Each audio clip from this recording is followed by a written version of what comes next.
എല്ലാവർക്കും സെല്ലുലോയിഡിന്റെ ഒരു പുതിയ എപ്പിസോഡിലേക്ക് സ്വാഗതം. സിനിമയിലെ അകത്തെയും പുറത്തെയും വിശേഷങ്ങളുമായിട്ട് ഇന്നത്തെ സ്റ്റാർ ടോക്കിൽ നമ്മുടെ അതിഥികളായി എത്തുന്നത് സന്തോഷ് കീരാറ്റൂരും സന്ധ്യ മനോജുമാണ്. അവരുടെ വിശേഷങ്ങളിലേക്ക്. ഇപ്പോൾ സന്തോഷ് ചേട്ടാ, സന്ധ്യ ചേച്ചി, welcome to the show. Thank you. അപ്പോൾ സന്തോഷ് ചേട്ടൻ എൻ്റെ അടുത്ത് പറഞ്ഞ ആദ്യം സന്ധ്യ ചേച്ചി ലേഡീസ് ഫസ്റ്റ് എന്ന് എനിക്കൊരു സംഭവം പറഞ്ഞു. സന്തോഷ് ചേട്ടൻ ആക്ച്വലി ഞാൻ ആദ്യമായിട്ടാണ് ഇന്റർവ്യൂ ചെയ്യുന്നത്. പക്ഷെ ഞങ്ങൾ ഇതിനു മുമ്പ് കണ്ടിട്ടുണ്ട്, മറ്റൊരു പ്രൊമോഷൻ വേണ്ടിയിട്ട് നമ്മുടെ ഒരു ഹോട്ടലിൽ വെച്ച് കണ്ടിട്ടുണ്ട്. അപ്പം സന്ധ്യ ചേച്ചീനെ ഇതിനു മുമ്പ് വരാൽ എന്ന് പറയുന്ന അനൂപേട്ടൻ്റെ ഒരു ഫിലിമിന് വേണ്ടി ഞാൻ ഇന്റർവ്യൂ ചെയ്തിട്ടുണ്ട്. അപ്പം എനിക്ക് തോന്നുന്നു മുപ്പത്തിയേര് ഭയങ്കര മാനിഫെസ്റ്റേഷൻ്റെ ആളാണെന്ന് എനിക്ക് സന്തോഷ് ചേട്ടൻ എനിക്ക് തോന്നണേ. കാരണം എന്താണെന്ന് വെച്ച് കഴിഞ്ഞാൽ അന്നത്തെ ഇന്റർവ്യൂവിൽ സന്ധ്യ ചേച്ചി എന്നോട് പറഞ്ഞിട്ടുണ്ടായിരുന്നു, ഇന്റർവ്യൂ വൈൻഡപ്പ് ചെയ്യാറാകുമ്പോഴത്തേക്കും നമ്മൾ ചോദിക്കുന്ന ചോദ്യമാണ് ഇനി ഇതേപോലെ എന്ത് കൈൻഡ് ഓഫ് റോൾസ് ചെയ്യാനാണ് ഇഷ്ടം നമ്മൾ ചോദിക്കും. അന്ന് എനിക്ക് വളരെ ഓർമ്മയുണ്ട്, എൻ്റെ അടുത്ത് പറഞ്ഞിട്ടില്ല, എനിക്ക് ആക്ഷനൊക്കെ ചെയ്യുന്ന ഒരു പോലീസ് ഓഫീസറായിട്ട് ഒരു വേഷം ചെയ്യണമെന്ന്. അങ്ങനെയല്ലേ ഇതിനകത്ത് വരുന്നത്? എൻ്റെ അമ്പോ, ഞാനിപ്പോൾ കഴിഞ്ഞ ഇന്റർവ്യൂവിൽ പറഞ്ഞിട്ട് വന്നതേ ഉള്ളൂ.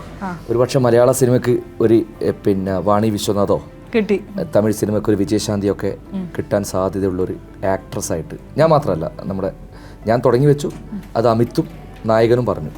അപ്പോൾ ചെലവ് ചെയ്താൽ മതി. പറയൂ ചേച്ചി, മാനിഫെസ്റ്റേഷൻ ആയിരുന്നു, എന്താണ് സംഭവം? മാനിഫെസ്റ്റേഷൻ ആണോ എന്ന് ചോദിച്ചാൽ ഞാൻ അങ്ങനെ ഒരു ക്ലിയർ ആയിട്ട് അങ്ങനെ അല്ല. പക്ഷേ നമ്മളൊരു ക്യാരക്ടർ റോൾ ചെയ്യുമ്പോൾ, പ്രത്യേകിച്ചും പോലീസ് റോൾസ് പിന്നെയും കിട്ടുമ്പോൾ ഡിഫറൻസ് ആഗ്രഹിക്കുമല്ലോ. ബിക്കോസ് ഒരേ വേഷമാണെങ്കിലും അതിൻ്റെ ഡിഫറെൻറ്റ് ക്യാരക്ടറൈസേഷൻ പ്രതീക്ഷിക്കുമല്ലോ. അപ്പം അത് മാനിഫെസ്റ്റ് ആയിട്ട് വന്നതായിരിക്കും. അത് പ്രത്യേകിച്ച് മാഫിയ ശശി സാർ ശരിക്കും അതിൽ നന്നായിട്ട് കൊറിയോഗ്രാഫ് ചെയ്ത് നമുക്ക് പെർഫോം ചെയ്യാനുള്ള സ്കോപ്പും പെർഫോം ചെയ്യാനുള്ള കോൺഫിഡൻസും തന്നത് ആക്ച്വലി മാസ്റ്റർ തന്നെയാണ്. സോ പിന്നെ സഹനടനായ ഞാൻ കംപ്ലീറ്റ് പറയില്ല, നമ്മള് കുറേ പറയും, നമ്മളിങ്ങോട്ട് പറയില്ല. ബാക്കിയുള്ള ഇന്റർവ്യൂ പോയി കേട്ട് നോക്ക്. ഞാൻ പറഞ്ഞിട്ടുണ്ട്, 100% ഞങ്ങൾക്ക് പണ്ട് തൊട്ടേ അറിയാം. എനിക്ക് ഏറ്റവും കൂടുതൽ എല്ലാം പെട്ടെന്ന് ഞാൻ പറഞ്ഞേക്കാം. പതുക്കെ നമുക്ക് ഓരോന്നിലൂടെ പയ്യനെ പോവാം. സന്തോഷ് ചേട്ടനെ ഒരുപാട് ക്യാരക്ടർ റോൾസിലൂടെ നമ്മൾ കണ്ടിട്ടുണ്ട്. വില്ലനായിട്ട് നന്നായിട്ട് നമ്മളൊക്കെ ദേഷ്യം കയറ്റിയിട്ടുണ്ട്. അതേപോലെ നല്ല ഫീൽ ഗുഡ് റോൾസിലും വന്നിട്ടുണ്ട്. അപ്പം ഞാൻ നേരത്തെ അമിത് ചേട്ടൻ്റെ അടുത്ത് ചോദിക്കുകയായിരുന്നു, ഇതിൽ ഷാജോൺ ചേട്ടൻ ഒരു വില്ലൻ ആയിട്ടാണ്, കൂടെ ഒത്തിരി വില്ലന്മാരും ഉണ്ട് എന്ന് പറഞ്ഞിട്ടുണ്ട്. അപ്പം ഇതിൽ നമുക്ക് ഏത് സൈഡിൽ പ്രതീക്ഷിക്കാം സന്തോഷ് ചേട്ടാ? അതാണ് ഇപ്പോൾ ധർമ്മസങ്കടം. നമ്മളൊക്കെ അങ്ങനെ ചില പെട്ടുപോലെ. പക്ഷെ എന്താ സംഭവം എന്നറിയോ, മൂപ്പര് നമുക്ക് പ്രെഡിക്റ്റ് ചെയ്യാൻ പറ്റില്ല. ലാസ്റ്റ് വന്നിട്ടാണ് ഞാൻ വില്ലനാണ് ഞാൻ എന്ന് പറയാ. ഒരുപാടധികം ഞാൻ പറയുന്നില്ല, കുറച്ചധികം സ്റ്റാർസിനെ നമ്മൾ ഇന്റർവ്യൂ ചെയ്തപ്പോൾ എല്ലാവരും ഭയങ്കരമായിട്ട് ഭയക്കുന്ന ഒരു കാര്യമാണ് അവരുടെ പൊളിറ്റിക്കൽ വ്യൂസ്, അല്ലെങ്കിൽ സമൂഹത്തിൽ എന്തെങ്കിലും ഒരു കാര്യം നടക്കുമ്പോൾ അതിനോട് പ്രതികരിക്കാനായിട്ടുള്ള ഒരു മടി, ആ ക്വസ്റ്റ്യൻ അതൊന്ന് കട്ട് ചെയ്യോ എന്ന് പറയാറുണ്ട് സ്റ്റാർസ്. പക്ഷേ നമുക്കെല്ലാവർക്കും വളരെയധികം എന്താ പറയുക, ഒരു ബ്രേവറി എന്ന് തന്നെ വേണമെങ്കിൽ നമുക്ക് വിളിക്കാവുന്നതാണ്. നമ്മൾ അങ്ങനെ നോക്കുന്ന ഒരു നടനാണ് സന്തോഷ് ചേട്ടൻ. കാരണം ഇപ്പം വെരി റീസെൻ്റ്ലി അലൻസിയർ ചേട്ടൻ അദ്ദേഹം നടത്തിയ ഒരു അവാർഡ് ഫംഗ്ഷനിൽ സ്റ്റേറ്റ് അവാർഡിലെ പരാമർശത്തിന് പോലും തുറന്നടിച്ച് പറഞ്ഞു, അതിനോട് ഞാൻ വിയോജിപ്പ് പൂർണ്ണമായും പ്രകടിപ്പിക്കും എന്നുള്ളത്. അപ്പം ഇങ്ങനെ പല കാര്യങ്ങളോടും ചേട്ടൻ്റെ എതിർപ്പുകൾ തുറന്ന് പറയാറുണ്ട്. ഒരു നടനെന്നുപരി അദ്ദേഹത്തിൻ്റെ ഒരു സാധാരണ മനുഷ്യൻ പ്രതികരിക്കാറുണ്ട്. അപ്പം നേരത്തെ പറഞ്ഞ ഒരു ലോസസ് ഉണ്ടല്ലോ ഫിലിംസിൽ വരുമ്പം, അതിലൂടെ പല നഷ്ടങ്ങളും എനിക്കുണ്ടായിട്ടുണ്ടെന്ന്. അപ്പം ഇതൊക്കെ അസോസിയേറ്റഡ് ആണോ ചേട്ടാ? അങ്ങനെ ഒരു ഭയം ചേട്ടൻ ഉണ്ടാവാറുണ്ട്, ഞാൻ ഇവിടെ പ്രതികരിച്ചാൽ നാളെ എനിക്ക് ആ അവസരം നഷ്ടമായി പോയേക്കാം എന്നുള്ളൊരു തോട്ട്? ഒട്ടുമില്ല. എന്നെ തേടി വരേണ്ടത് എന്നെ തേടി വന്നിരിക്കും. ഞാൻ നേരത്തെ പറഞ്ഞല്ലോ, ഞാൻ ഏത് ജോലി എന്നാൽ കലയുമായി ബന്ധപ്പെട്ട് എനിക്ക് വേറെ ഒരു മറ്റു തൊഴിലൊന്നും അറിയില്ല. പക്ഷെ കലയുമായി ബന്ധപ്പെട്ട് ഞാൻ ഇങ്ങനെയുള്ള ജോലികളൊക്കെ ചെയ്തുകൊണ്ട് തന്നെ എനിക്ക് ഒരു ഭയമില്ല. ഇത് അഭിനയമില്ലേ, ഞാൻ നാളെയും അസിസ്റ്റൻറ്റ് ഡയറക്ടറായിട്ട് പണിയെടുക്കാൻ ഞാൻ ഓക്കെയാണ്. എനിക്ക് നന്നായിട്ട് പണിയെടുക്കാൻ അറിയും. പ്രൊഡക്ഷനിൽ എനിക്ക് പണിയെടുക്കാൻ അറിയും.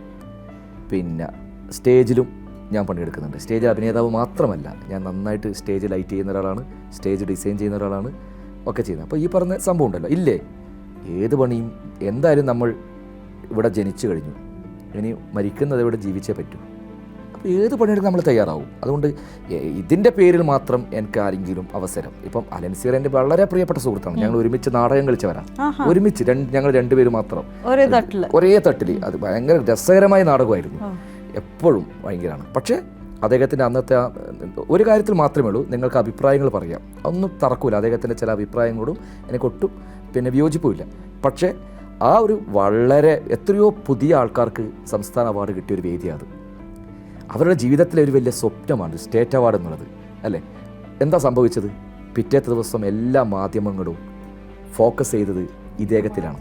അപ്പോൾ ആലോചിച്ച് നോക്ക്, ചെറിയ മക്കൾ, അതും ഏറ്റവും താഴെ തട്ടിൽ നിന്നും വന്ന് അവാർഡ് കിട്ടിയ മാസ്റ്റർ ഡാവിഞ്ചിയെ പോലത്തെ ഒരു ചെറിയ പയ്യൻ പോലും, എൻ്റെ അടുത്ത സുഹൃത്തിൻ്റെ മകനാണ്, മറ്റൊരു മോള് ബെസ്റ്റ് ആക്ട്രസ്, വിൻഷിയ ലുഷ്യസിനെ പോലത്തെ നടി, അവരൊക്കെ ഡയറക്ടർ TV ചന്ദ്രൻ എൻ്റെ ഗുരുനാഥനാണ്, JC ഡാനിയൽ അവാർഡ് കിട്ടിയ അദ്ദേഹമാണ്. മാധ്യമങ്ങൾക്കും വേണ്ടത് എപ്പോഴും വിവാദങ്ങളാണ്. വിവാദങ്ങളുടെ പുറകെ പോകുമ്പം ഇവിടെ നഷ്ടപ്പെടുന്ന എന്താണ്? ഇവിടുത്തെ മൂല്യങ്ങളാണ് നഷ്ടപ്പെടുന്നത്. അലൻസിയറിന് അഭിപ്രായം പറയുവാനുള്ള എല്ലാ സ്വാതന്ത്ര്യമുണ്ട്. അതുകൊണ്ട് നാളെ ഇനി അലൻസിയർ ഒരു പടത്തിൽ നായകനാകുമ്പോൾ എന്നെ അതിൽ കാസ്റ്റ് ചെയ്യുമ്പോൾ അദ്ദേഹം എനിക്കെതിരെ പറഞ്ഞതാണ്, അയാൾ ഒരിക്കലും പറയില്ല എന്ന് ഞാൻ ഉറച്ച് വിശ്വസിക്കുന്ന ഒരാളാണ് ഞാൻ. അദ്ദേഹത്തിന് നല്ല മൂല്യങ്ങളൊക്കെ ഉള്ളൊരു മനുഷ്യൻ തന്നെയാണ്. ചില സമയത്ത് അദ്ദേഹം എന്താണെന്ന് മനസ്സിലാകുന്നില്ല. സന്തോഷം വേണ്ട എന്ന് പറയില്ല എന്ന് എനിക്ക് അറിയില്ല, പറഞ്ഞാലും എനിക്ക് പ്രയാസമില്ല. കാരണം ഞാൻ അതിനെ മാത്രമേ എതിർത്തിട്ടുള്ളൂ. കാരണം അത്രയും ഒരു എത്രയോ പേരുടെ സ്വപ്നങ്ങൾ പൂവണിഞ്ഞ ദിവസത്തെ അദ്ദേഹമായിട്ടത് ഹൈജാക്ക് ചെയ്യാൻ പാടില്ല. ഈവൻ ഇങ്ങനത്തെ പല പല ഇഷ്യൂസിന് ഇപ്പം ഫേസ്ബുക്കിലുള്ള ചില നടന്മാരുടെ ഇതിലൊരു കമന്റ് ഇട്ട് പോലും അത് വളരെ പേഴ്സണലി എടുത്ത് ഡെത്ത് ത്രെറ്റ്സ് വരെ ഉണ്ടായിട്ടുണ്ട് എന്ന് ചേട്ടൻ പറഞ്ഞിട്ടുണ്ട്. തെറി വിളിക്കാൻ വളരെ എളുപ്പമല്ലേ? പക്ഷെ ഇത് അനലൈസ് ചെയ്യുന്നത് കൂടുതലും അവരല്ല, ഈ വായിച്ച് ട്രോൾ ചെയ്യുന്ന ആൾക്കാരാണ്, ചുമ്മാ ഇരിക്കുന്ന ആൾക്കാരാണ് ഇത് കൂടുതലും വിമർശിക്കുന്നത്. ഇത്രയും ഇഷ്യൂസ് പുള്ളി സന്തോഷ് പറഞ്ഞാലോ അല്ലെങ്കിൽ മറ്റേ പുള്ളി എടുത്തിട്ടുണ്ടാവില്ല. പക്ഷെ ഈ ഇതിന്റെ ഇടയിൽ ഇത് വായിച്ച് ഇത് പോസ്റ്റ് ആക്കി ഷെയർ ചെയ്ത് ഇതിനെ വൈറലാക്കുന്ന ആൾക്കാരാണ് ഇതിൽ കൂടുതലും ഇഷ്യൂ ഉണ്ടാക്കുന്നത്. അപ്പൊ ഞാനതൊക്കെ വായിച്ചപ്പോൾ ഞാൻ ഓർത്തു, ഒരു ഡെത്ത് ത്രെട്ട് ഒക്കെ വരാനുള്ള സംഭവം ഇതിലുണ്ട്. എന്താ ചേട്ടാ അവർ വിളിച്ചിട്ട് പറയുക? ആക്ച്വലി കമന്റ് ഇട്ടാ കൊന്നുകളയെന്ന് പറയാൻ പറ്റും. അതൊക്കെ പറയും. അല്ല, അതെന്താ പറയുക, ഈ സോഷ്യൽ മീഡിയയുടെ കാലമാണല്ലോ, മുഖങ്ങൾ നമ്മൾ കാണുന്നില്ല. ഇപ്പോൾ നമുക്ക് പരസ്പരം ഇതിൻ്റെ ഏറ്റവും വലിയ വിഷയം എന്ന് വെച്ചാൽ ഞാൻ ഇവരോടൊക്കെ പറഞ്ഞ കാര്യമുണ്ട്, എന്തുണ്ടെങ്കിലും നമ്മൾക്ക് യോജിക്കാം, സംവാദങ്ങളിൽ ഏർപ്പെടാം. ഇപ്പോൾ സിനിമയെക്കുറിച്ച് പോലും ഇപ്പോൾ പുതിയ കാലത്ത് സിനിമ റിവ്യൂവിനെ കുറിച്ച് പോലും ചർച്ചകൾ നടക്കുന്നതാണ്. നമുക്ക് നേരിട്ട് സംവദിക്കാം. എന്നിട്ട് നിങ്ങളുടെ അഭിപ്രായങ്ങൾ പറയൂ, തിരുത്തേണ്ടത് തിരുത്താം. അല്ല, അങ്ങനെയാണ് വേണ്ടത്. പുതിയ സോഷ്യൽ മീഡിയയിൽ എന്താണ്, ഈ ഭൂരിഭാഗം ഈ വൃത്തികെട്ട കമൻറ്റുകൾ ഇടുന്നൊന്നും ഒറിജിനൽ ഐഡിയ അല്ല. പുതിയ കാലത്തിൻ്റെ ഏറ്റവും വലിയ ശാപം എന്ന് പറയുന്നത് ഈ സാങ്കേതിക വിദ്യ വളർന്ന ഈ കാലത്ത് മുഖമില്ലാത്തവരായി നമ്മൾ മാറുന്നു എന്നുള്ളതാണ്. ഫേക്ക് ഐഡിയാണ്. എല്ലാ ചതിക്കുഴികളും ഫേക്ക് ഐഡിയാണ്. ഒരു സിനിമയെ നശിപ്പിക്കാൻ കുറച്ച് പേര് വിചാരിച്ചാൽ സാധിക്കും എന്ന് വെച്ചാൽ കുറേ ഫേക്ക് ഐഡി ഉണ്ടാക്കിയിട്ട് ആ സിനിമക്കെതിരെ മോശം അഭിപ്രായങ്ങൾ വിട്ടാൽ മതി. ഈ പുതിയ കാലത്താണ് കുറച്ച് പേർ ഇത് മാത്രം നോക്കി പോകുന്നവരുണ്ട്.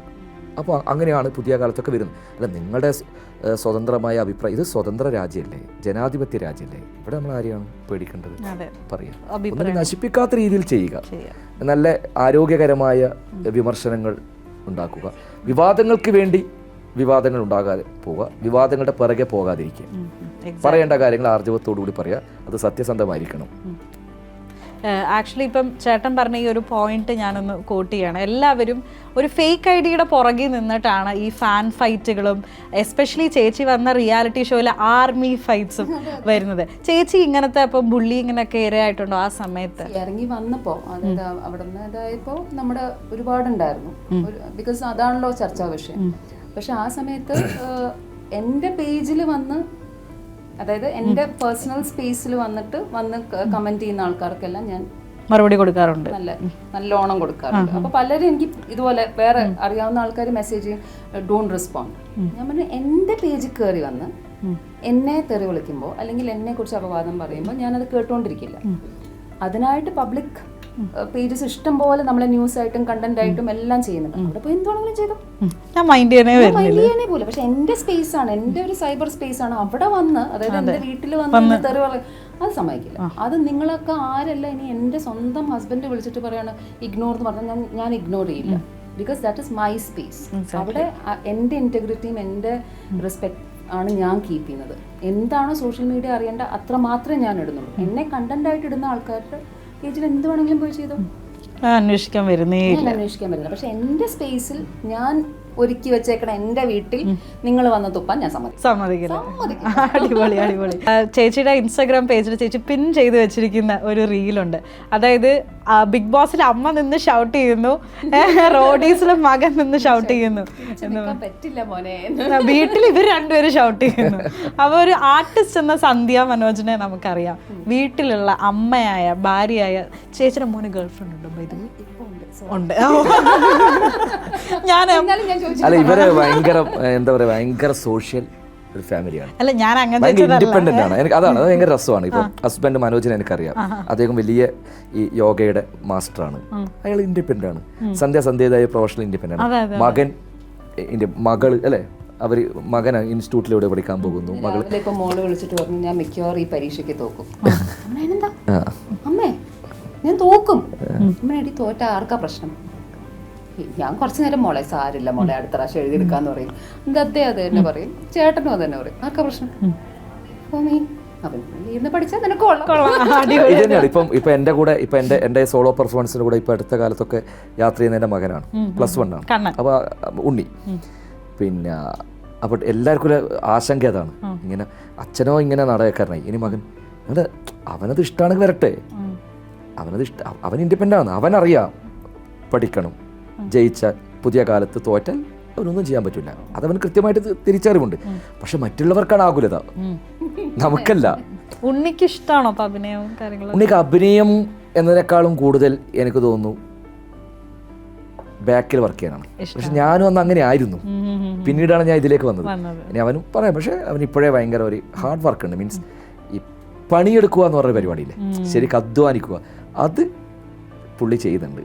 അതുകൊണ്ടാണ് കൂടെ കൂട്ടുന്നത്. നല്ല പണിയാണ്.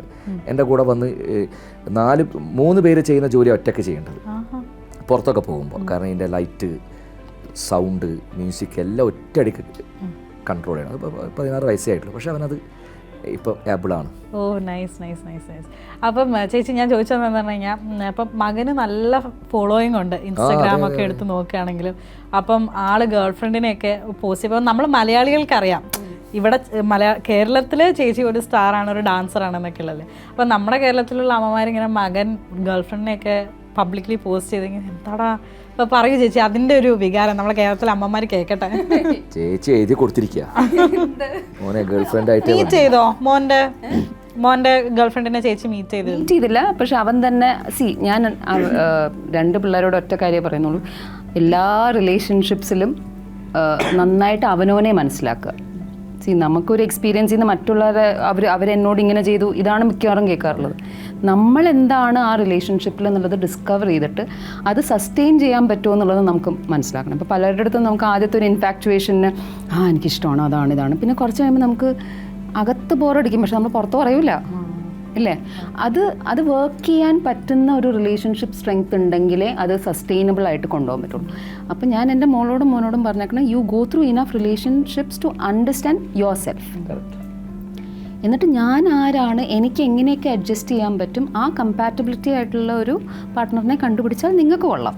ഞാനതിന് പറയാൻ നടക്കില്ല. അപ്പം ഇപ്പോൾ ഉള്ള കുട്ടിയെ അവൻ വീഡിയോ കോൾ ചെയ്തിട്ടുണ്ട്, സംസാരിച്ചിട്ടുണ്ട്.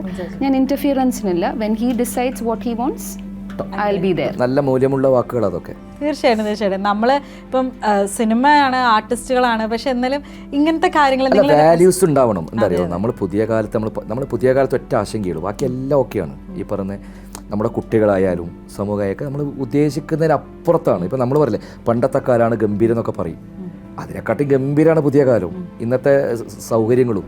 പക്ഷേ ഈ വാല്യൂസ് കുറഞ്ഞു വരുന്നു, അത് നമ്മൾ ചർച്ച ചെയ്യപ്പെടേണ്ടത് തന്നെയാണ്.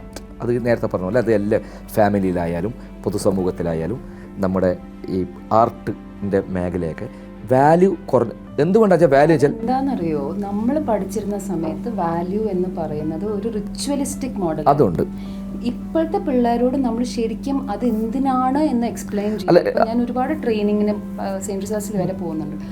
ആ പിള്ളേരുടെ വൈബിനനുസരിച്ച് അവരുടെ വൊക്കാബുലറിയിൽ നമ്മൾ പറഞ്ഞു കൊടുത്താൽ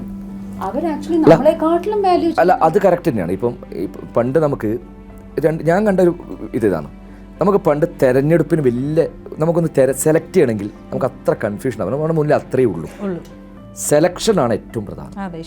നേരത്തെ പറഞ്ഞ നിങ്ങളുടെ ഈ മകൻ്റെ ഇതുപോലെ നേരത്തെ പറഞ്ഞല്ലോ, എന്താണെന്ന് അറിഞ്ഞിട്ട് സെലക്ട് ചെയ്യുക എന്നുള്ളത്. അവിടെ പിഴച്ചു പോകുമ്പോഴാണ് വിഷയം.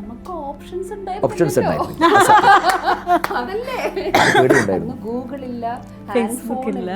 അതാ വിഷയം.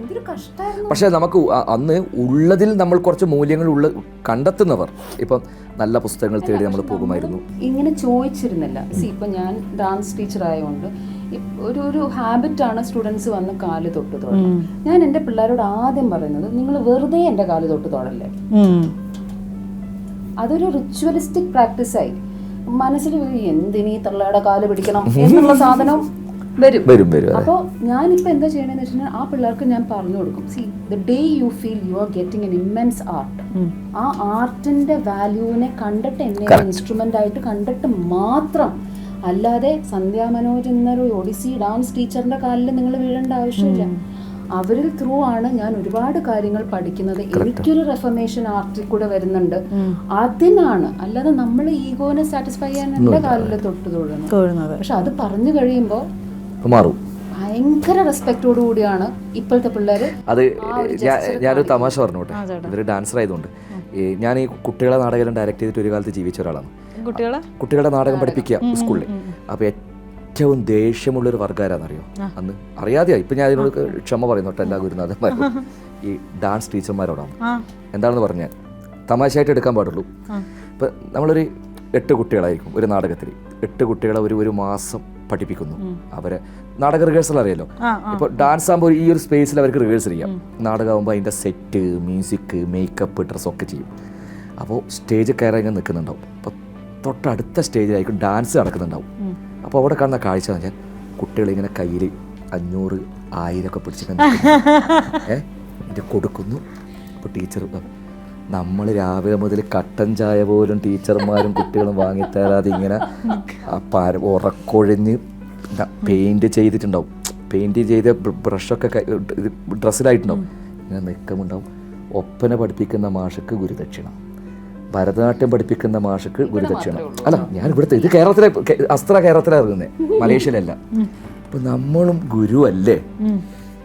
തമാശയാണ്, പക്ഷെ ഇതൊരു അനുഭവമാണ്. കലോത്സവം അതൊക്കെ വരുമ്പോൾ നമ്മൾ കാണുന്ന കാര്യമാണ്. ഇപ്പോൾ പിന്നീട് ഞാൻ ഈ പത്മ സുബ്രഹ്മണ്യം, വസുന്ധര ദുരൈസ്വാമി, പല്ലവി കൃഷ്ണ ഇവരുടെയൊക്കെ ഡാൻസ് കാണാൻ തുടങ്ങിയ സമയത്താണ് എനിക്ക് ഡാൻസ് അങ്ങനെയാണ് സന്ധ്യ മനോജിനെ ഭയങ്കര ഇഷ്ടപ്പെടുന്നതും. ഇവർ ഒഡീസി നർത്തകിയാണെന്ന് പറഞ്ഞിട്ടും ഇവരുടെ പ്രൊഫൈലാണ് ഇവരെ പരിചയപ്പെട്ടപ്പോഴാണ്. കാരണം അതിനോട് ചെയ്യുന്ന ഒരു പാഷനുണ്ട്. പിന്നെ എനിക്ക് ഈ ഡാൻസേഴ്സിനോട് കാരണം ജെനുവൻ കക്ഷികൾ ഭയങ്കര, മറ്റേതൊക്കെ ചെറിയ ഇതാണ് ഈ ക്യാപ്സ്യൂൾ ടീച്ചേഴ്സ്. എക്സാക്ട്ലി ഞാൻ പറഞ്ഞതല്ലേ. അപ്പൊ എന്തായാലും ഒരുപാടധികം സംസാരിച്ചു. ഇനിയും വിശേഷങ്ങൾ ആക്ച്വലി ബാക്കിയുണ്ട്. ഒരുപാട് വിശേഷംസ് പറയാനുണ്ട്. ഒരുപാട് വിശേഷം പറയാനുണ്ട്. അതെന്തായാലും ആ എപ്പിസോഡിലായിട്ട് ഇപ്പം നമ്മള് സീരിയലൊക്കെ പറഞ്ഞു വരാം. ആ എപ്പിസോഡായിട്ട് കാത്തിരിക്കണമെങ്കിൽ തിയേറ്ററുകളെ നമ്മൾ കൈയൊഴിയാൻ പാടില്ല. കാരണം നമുക്ക് ഈ സിനിമകളൊക്കെ ഉണ്ടാക്കുന്നത് വലിയ സ്ക്രീനിൽ കാണാൻ വേണ്ടിയാണ്. അതിൻ്റെ 2ാമത്തെയോ 3ാമത്തെയോ ഒക്കെ ഓപ്ഷൻ മാത്രമാണ് ടെലിവിഷനും മറ്റ് മാധ്യമങ്ങളും. അത് പതുക്കെ അങ്ങോട്ട് സ്പ്രെഡ് ചെയ്യാൻ വേണ്ടി മാത്രമാണ്. പക്ഷേ ഇതൊരു ഫൈനൽ ഔട്ട്പുട്ട് പ്രൊഡക്റ്റ് നമ്മുടെ മുന്നിലേക്ക് വരുന്നത് തിയേറ്ററിന് വേണ്ടിയാണ്. അത്രയധികം കഷ്ടപ്പെട്ടുകൊണ്ടാണ്. പിന്നെ തിയേറ്ററുകൾ, ഞാൻ എവിടെയും പറയുന്നൊരു കാര്യം തന്നെയാണ്, തിയേറ്ററുകൾ നിറഞ്ഞ് കവിയുമ്പോൾ അതിൻ്റെ ആ സിനിമയുടെ ലാഭം പ്രൊഡ്യൂസർക്ക് മാത്രമല്ല, ആ തിയേറ്ററിന് ചുറ്റുവട്ടത്തോടുന്ന ഓട്ടോക്കാർക്ക് കിട്ടും. ലോട്ടറി കച്ചവടക്കാർ, പാവങ്ങൾ ലോട്ടറി വെക്കുന്നവരുണ്ട്, ചെറിയ ചായക്കട നടത്തുന്നവർക്ക് കിട്ടും. ബസ് എന്നൊരു സിനിമ ഭയങ്കര ഹിറ്റായിക്കൊണ്ടിരിക്കുമ്പോൾ ബസ്സിൽ ആൾക്കാർ വരും, ഓട്ടോയിൽ ആൾക്കാർ വരും, വന്നിട്ട് ടിക്കറ്റ് കിട്ടില്ല തിരിച്ചു പോകുമ്പോൾ മക്കളെയും കൊണ്ടുപോയിട്ട് അന്ന് ഒരു മസാല ദോശ ചായയും കുടിക്കാം.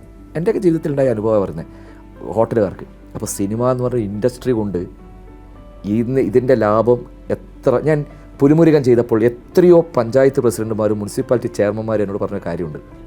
ഈ തിയേറ്ററിൽ നിന്ന് കിട്ടുന്ന വരുമാനം എന്ന് പറഞ്ഞത് പൈസയായിട്ട് ഡയറക്റ്റ് കിട്ടുകയാണ്. മറ്റെല്ലാത്തിനും ട്രഷറി പോകണം, ഇവർക്ക് സർക്കാർ ഫണ്ടല്ലേ വരേണ്ടത്. ഇതല്ല.